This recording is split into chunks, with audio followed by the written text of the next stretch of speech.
Welcome to Tom's True Crime. Today we take you to Bartlett, Tennessee. It is generally a quiet place, but in the early morning hours of December 19, 1994, the calm is suddenly broken. One of the neighbors said they heard an explosion, and they reported to the police. As the fire department approached, they found a structure that was fully engulfed in flames. Neighbors are gathered outside the home. When firefighters found out that the occupant of the house, which was Esther McBreen, they all had said that Esther was at home at the time, and they had not seen her come out. The members of the small-town fire department know exactly who Esther is. Esther McBreen, she was an EMT. She was known by a lot of people in Bartlett. The emergency services people were familiar with her because she rode the ambulance. A lot of the people that were there and trying to get the fire out knew her personally. It was a bad situation. The firefighters mobilized, with one team fighting the blaze and the other trying to locate 47-year-old Esther McBreen. The fire was still going. Firefighters knew they were going to need a hose line and go to a bedroom window in order to try to get Esther out. A firefighter was put up to the window with a hose line. Esther was found between the foot of the bed and the wall. She was unconscious.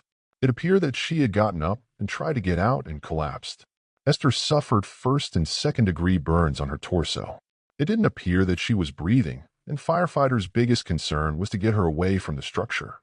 When Esther was pulled from the fire, she never regained consciousness. She eventually died of smoke inhalation. She was pronounced dead at that point on the scene. Esther's friends and family are devastated. Everybody that knew McBreen thought she was a good person. People were really sad that she had died. Esther Ridd grew up in a large, close-knit family in Biloxi, Mississippi. Her father was a farmer. Her mother was a stay-at-home mom. Esther was born on October the 15th of 1947. She was the second child of 7. Esther had a kind heart, generous, and loved making other people happy. After becoming one of the first in her family to graduate high school, Esther married her childhood sweetheart, John McBreen. Esther and John grew up together. They knew each other from back when they were 10 years old. John McBreen worked construction, and he goes where the work is from town to town. In 1970, Esther learned she was pregnant. The birth of their son was followed a few years later by a daughter. Now a family of 4, Esther and John, settled in the small town of Bartlett. Esther was friendly and popular in her community. She became especially close with her neighbor, Charlotte Naidu. Charlotte moved next door in 1978. She had 2 kids also that was roughly about the same age as Esther's kids when they moved there, so they grew out a close friendship. Charlotte grew up just a few hours from Bartlett in town of Benton, Kentucky. They had a lot of property and money that way, and Charlotte got to doing taxes. She did everybody's taxes. Charlotte worked from home and cared for her children Ava and Chana, while her husband, Declan, worked as a truck driver. Charlotte was somebody that Esther confided in. Charlotte and Esther were like conjoined twins. They were always together. When Esther's 15-year marriage to John came to an end, the 2 friends became even closer. Esther just broke the news to her children that John has left. He was home one day and gone the next. She and John divorced. As Esther settled into her new life as a single mom, Charlotte stuck by her friend's side. Esther had no money.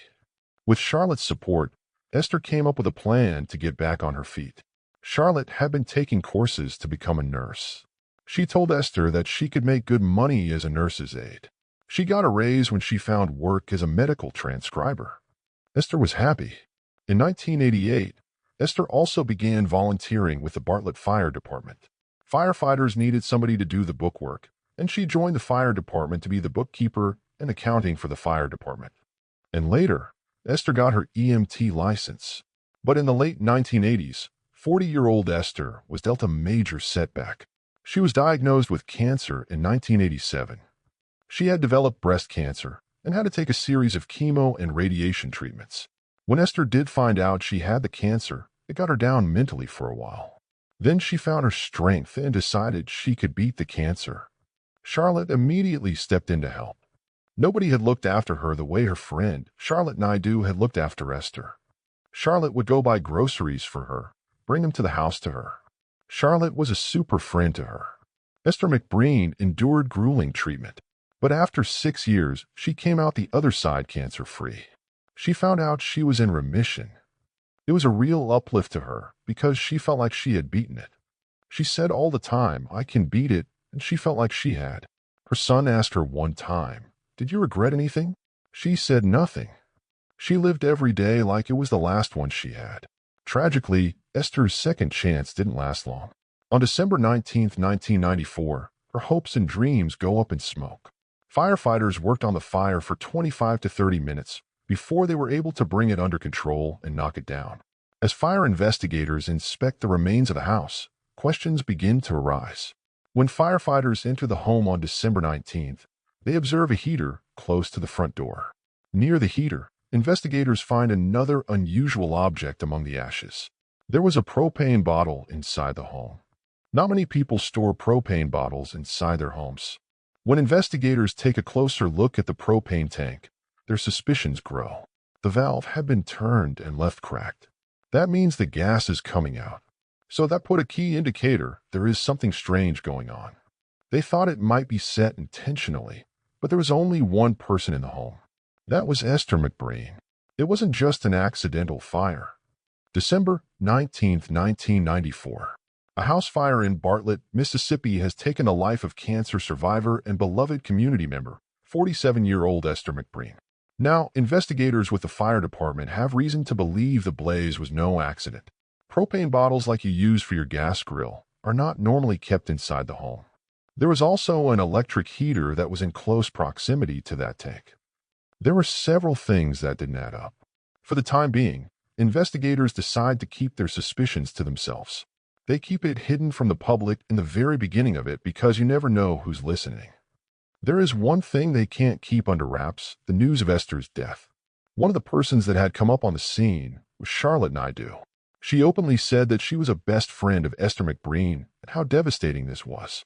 Charlotte tells investigators that she was home with her family when she heard about the fire. She said her neighbor had called. Esther's family struggles to accept the news. Of course, they all had a lot of questions. The information that they got was that the house had literally exploded. The family was trying to figure out how the house could blow up. Nothing in the house was gas. So, how could the house explode? Investigators have yet to reveal they found a propane tank in Esther's house. Investigators keep some information close to the chest so when they do get a suspect, they can evaluate the evidence or the statement based on what's being said. Those who knew Esther are shocked that the trained first responder would have any fire hazards inside her home. She was scared of fire. Everybody said she was pretty careful. She wouldn't do something dumb like that. That wasn't Esther McBreen. Later that same day, investigators get the results of Esther's autopsy report. Esther's cause of death was carbon monoxide poisoning. She died of smoke inhalation. Detective Kinlaw knew the coroner very well, and he had ruled it as an accidental death. However, there is one detail from the autopsy that gives investigators pause. They found some sleeping pills in her blood. Based on the pills found in the autopsy, one has to wonder, did Esther take these herself and actually set the fire herself, or did someone give them to her? The amount of medication was not fatal, but investigators must consider if the pills were meant to keep Esther asleep and unable to escape the raging fire. Esther McBreen had been in Bartlett for a while. It's a fairly close-knit community. Talking with her neighbors and people that knew her, that she's now in remission, absolutely no way that self-exit would ever have been a factor. She wasn't depressed at all. It was a lady that was looking forward to life the next day. At this point, investigators aren't sure about the sleeping pills or even if this is arson, but there are enough red flags to keep the investigation open. Investigators continue speaking to neighbors, but make little headway, until just a few days later when they receive a call from an insurance agent, Leah Myers. The agent explains that she had sold Esther a policy just 4 months earlier. She had seen on the news where Esther had died in the fire. But that's not why Leah's calling. She says that not long after the fire, she had the shock of a lifetime while grocery shopping. Within 2 weeks after the fire, Leah Myers was in Walmart shopping and saw who she thought to be Esther McBreen, the person she sold the policy to. She said she went home and told her husband she had seen a dead woman walking because she had these papers saying this lady is dead. Leah Myers attempts to contact Esther McBreen at the number she has for Esther McBreen. Charlotte Naidu answers the phone, identifies herself as Charlotte Naidu and Esther's sister. That confirms she's dead. Investigators immediately bring Leah in for an interview. Leah Myers reported the fact that she had been to Esther's house and sold a policy to Esther for insurance, and that it also named Charlotte Naidu as the beneficiary of that claim. Esther McBreen had told Leah Myers that they basically were sisters, and that's the reason that Charlotte Naidu was given the beneficiary part of it. The total amount of policies was approximately $800,000. The policies were so big that they required a physical. With their suspicions raised, investigators wonder, is it possible that Charlotte Naidu could have posed as Esther? They showed her a picture of Charlotte Naidu, and Leah Myers said, "Yes, that is the lady." Law enforcement also found the nurse that performed the physical. Showing photographs of Charlotte Naidu to the nurse who conducted the exam, investigators were able to determine that Charlotte Naidu was the one that posed as Esther McBreen and took the medical exam. Instead of pulling Charlotte in for an interview, investigators choose to build their case by talking to those who know her best. Investigators were building up with a case that they had. They talked to friends and family members. That's the easiest way that you find out information on somebody. Investigators quickly learned that Charlotte's insurance scam was not a secret. However, Charlotte claimed that Esther was in on it. Charlotte says to people Esther had asked her to do this and asked her to take the medical exams because she had cancer. She knew she could not complete those exams and obtain those policies for that value. Charlotte was supposed to be taking care of Esther's children. That was Esther's wishes. But Esther's family isn't buying it. Esther never said anything about an insurance policy that she had taken out for anybody. The DA has sent it to the feds to let them handle the insurance fraud, the mail fraud, so that there would be no chance of double jeopardy in state court if it was ever able to prove that Charlotte Naidu was involved.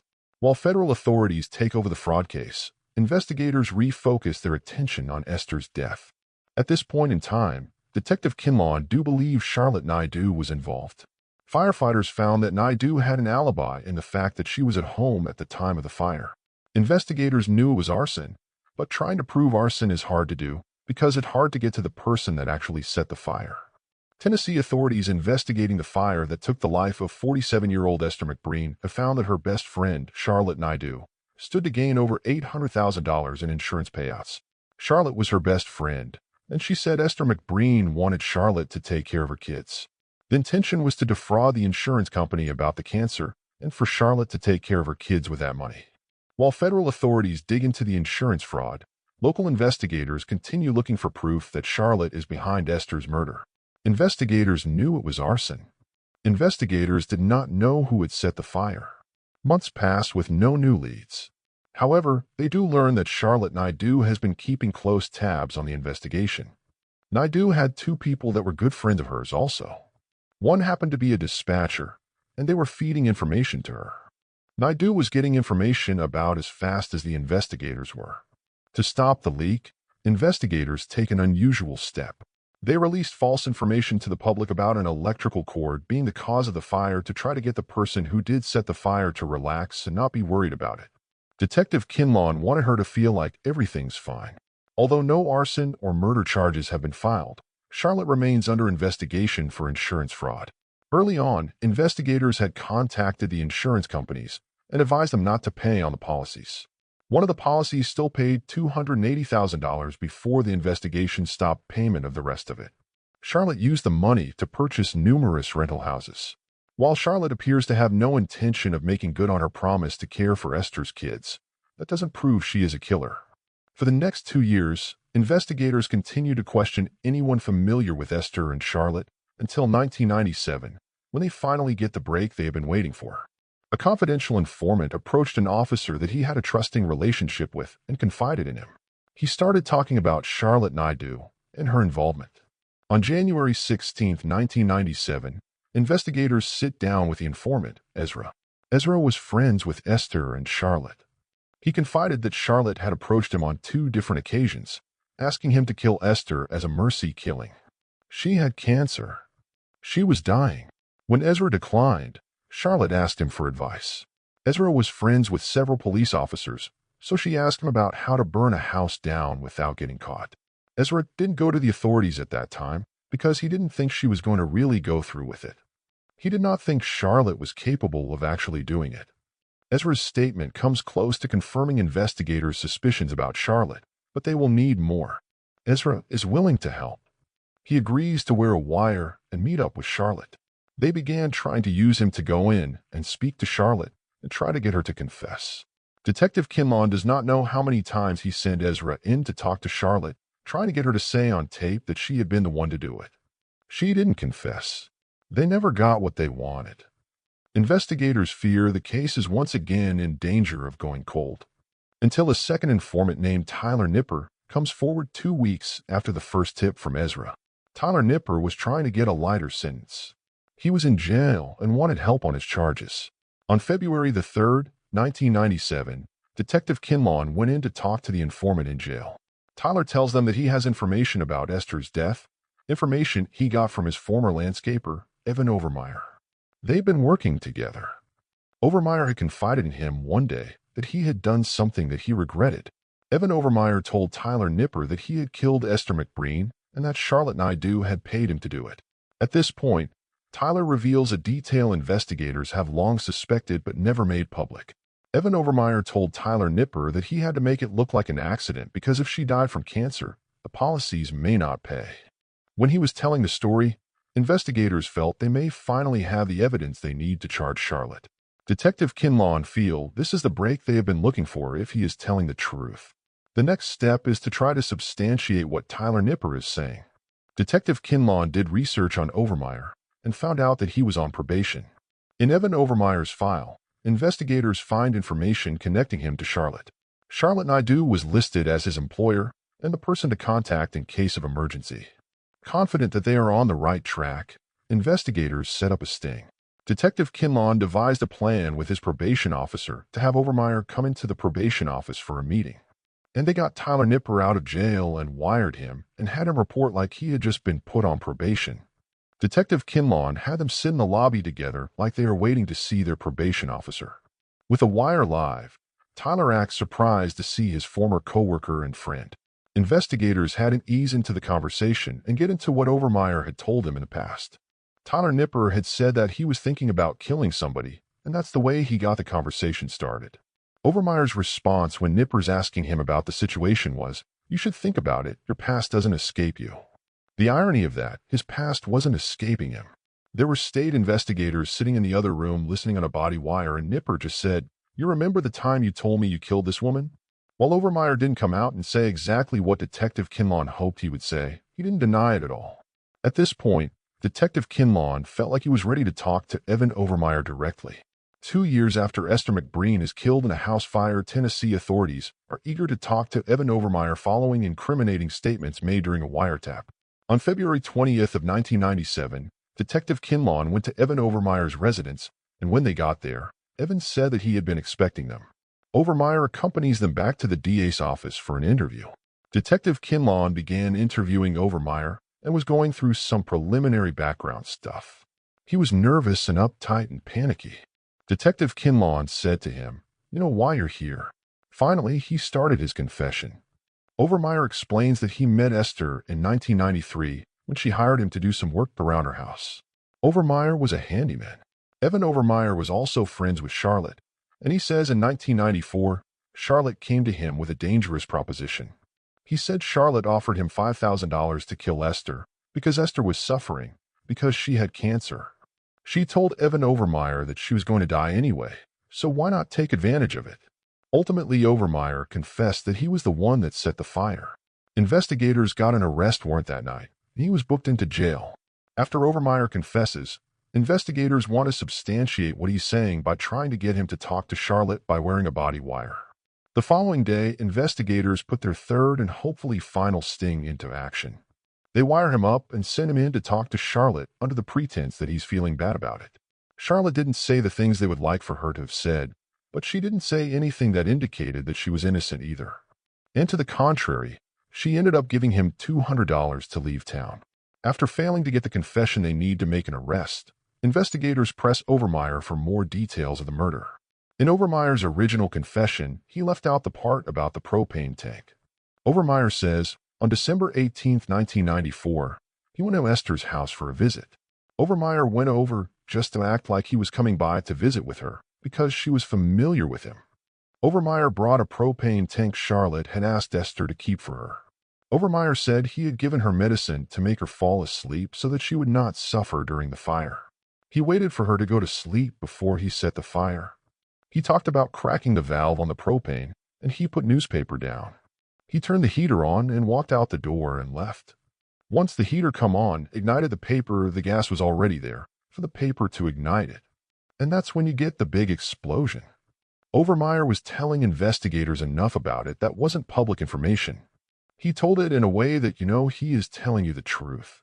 Before the interview ends, Evan Overmyer drops one more bombshell, one that investigators do not see coming. One of the things that Overmyer told investigators about when they were interviewing him was that this was not the only time he had set a fire for Charlotte Naidu. There happened to be a fire that was set on a house that belonged to Charlotte Naidu's daughter.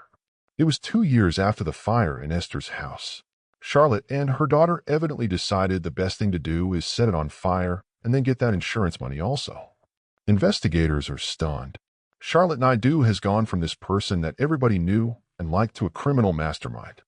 Investigators felt they had enough after talking with Overmyer and the body wire with Overmyer that they could go to a grand jury to move forward with the case. On March 11, 1997, 3 years after Esther's death, the grand jury indicts Charlotte Naidu. Authorities move forward with an arrest that same day. The initial warrants for Charlotte Naidu were capital murder, conspiracy to commit capital murder, 3 counts of forgery, conspiracy to commit arson, and 3 counts of fraud. She acted like she was in shock. She said, "What's this about?"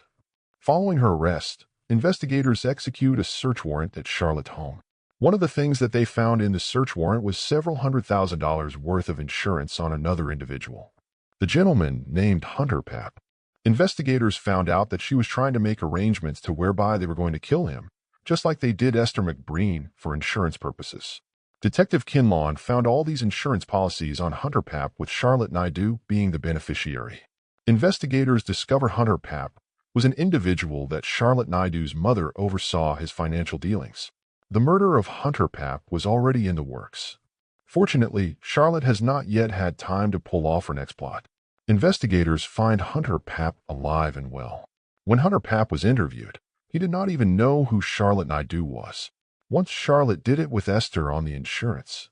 Detective Kinlawn thinks she saw that opportunity with Hunter Papp too. By the spring of 1997, Charlotte Naidu is in custody awaiting trial, almost 3 years after the murder of her best friend Esther McBreen. While Esther was battling cancer, the woman she thought was her best friend was plotting her death. Charlotte is planning on killing somebody who is sick to begin with for money. She seemed to be looking after Esther McBreen, but in fact she was just watching out for her investment. If Esther dies from cancer, Charlotte won't get the money. In August 1999, Charlotte stands trial. Charlotte did not plead guilty and went on trial for capital murder. Prosecutors painted Charlotte as a greedy woman who plotted Esther's murder for financial gain. The story that they were trying to show was just how manipulative and evil she was. This woman was supposed to be her best friend. To buy insurance, wait for them to go into effect, pose as her to take the physical exam. That is months in the making. It's premeditated. The prosecution's star witness bolsters their claim.